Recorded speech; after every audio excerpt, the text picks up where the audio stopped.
Good evening, all. Ira Epstein with your metal market wrap-up, and this wrap-up is for Tuesday, and we're here now, September 3rd, 2024, about 6:17 p.m. Central Time.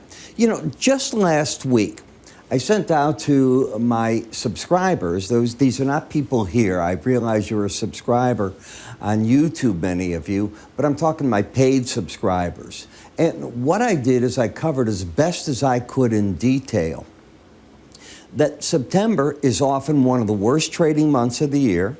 I gave them the percentage numbers. On average, the market is down. And believe it or not, you've already hit those average numbers today, being Tuesday, with the decline that we saw in all the stock indices.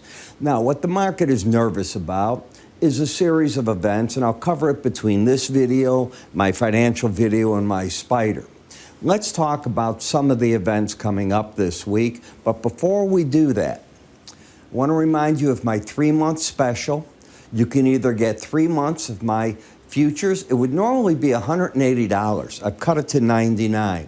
That's twice daily written updates, Monday through Thursday, a written update minimum Friday, updates on Sunday night, barring holidays.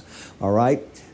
That also comes with the morning subscriber video, and during the day when I'm putting out special alerts, buy here, sell there, which I do. There's almost not a month that goes by that I don't. They're included here. They're not included in any of the other updates. For those that want a combo package of just the videos where I'm showing monthly, daily charts, and specific buy here and sell there, and I track each open trade in those videos to the time that I close them out with a loss and or a profit, you get the combination instead of $84 for 3 months. And by the way, we go by the day you go in. So I call it months, but it's going to be a set amount of those days. $49, $29 for just the futures instead of $45, and instead of $48 for 3 months of just Spider ETF with the buy-sell recommendations, $32. How to get it? Not our website. You're going to click up here to get it. You're going to see an icon up there. The website will not take you there. Do we understand that? So you've got to do that, and I use a special email to get this to you as well. So again, don't use the IraEpstein.com, all right? This is going to end September 8th, so it's going to be right around the corner. All right, as I was saying, there's a lot of data coming out. Tomorrow you're going to get the Mortgage Bankers Association. They're going to come out with the mortgage indices around 6. Thursday we'll probably get from, Fannie Mae or Freddie Mac. They'll give us what the mortgage rates are. I think it's Freddie Mac. And they've been running about 6.3, 6.4%. We're going to get July trade balance data. That's the first release this coming Wednesday, tomorrow morning at 7:30. Red Book sales, they've been running 4.5 to 5% increase week over week and so on. That's at 7:55. But this is what everybody's going to turn their attention to. At 9 o'clock, everybody is going to want to see the JOLTS number. Now, last month's number was 8.18 million jobs. Now they're talking 8.1 million. Still very strong. This, combined with the ADP on Thursday, combined with the U.S. jobs report, will come out and set, people think at least, how the Fed's going to cut rates come the September meeting. What is that, the 18th, 19th? So, very important. The bigger question is bullish news bullish or bearish the stock market? Because I don't know which way the market is focused any longer. That becomes a concern. I like to be anchored in that.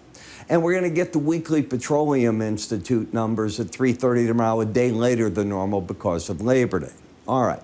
So let's go back, if you and I could, to the marketplace. You can see that you've dropped and dropped hard in all the energies. Yes, you're under $74 in Brent. You're under $70 in CLV. Why?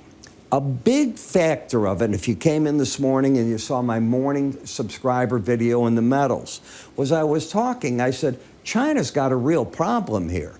Their economy is cracking bad in the manufacturing area, and I pointed to copper, the canary in the mine, and said, if copper's no good, how good can energies be? Because China's one of the major consumers of both. Goldman Sachs recognized it over the weekend. They were wrong in their analysis. They still thought the market was going higher. And that trap this summer, when the market got up over $5 a pound in copper and then completely crashed, that wasn't just a crash. That was the end of that spurt to the upside. So in the gold today, the stock market comes down and gold does not see a bid. What saw the bid were the bonds and the notes. Those saw the bid today. Let's go, if we could, to the gold chart. For the week, you're down 0.9%. Big deal. It's basically unchanged. But when you come to the daily bar chart, this is where the market has now got a problem up here. The pattern is one of no longer higher lows, higher highs. You now have a higher high that you made right there and a lower low in the market, and you've gone back to fight at the 18-day average, and regular viewers here know how often I say markets like to go back to the line in the sand, the 18-day moving average, to figure out what to do next. On the way up, it was not the Bollinger Band that stopped the market. Yes, it did it here, and I pointed out to you over the weekend that, you could see last week I was saying we did stop in that area. And if the market returns down, maybe it gets there. Well, now you're right to that point. There is no trend that I see, and you're working off an overbought condition. Actually, it's past tense. With the market down tonight, you've worked off. You're no longer in overbought territory. The gold-silver ratio, this should actually now be in gold. And I had that right the other day. I don't know why it reverted, but I'll change it. Why gold? Because you're back up to these highs. Industrial metals are getting annihilated. That's the word I want to use. As China's industrial power wanes, they don't need as much iron ore. They're producing too much steel. They don't need as much copper. Their goods are getting, as you can already see, hurt in many sectors as the tariffs are taking the toll on that. When we look at the silver, here's the big break coming in the market.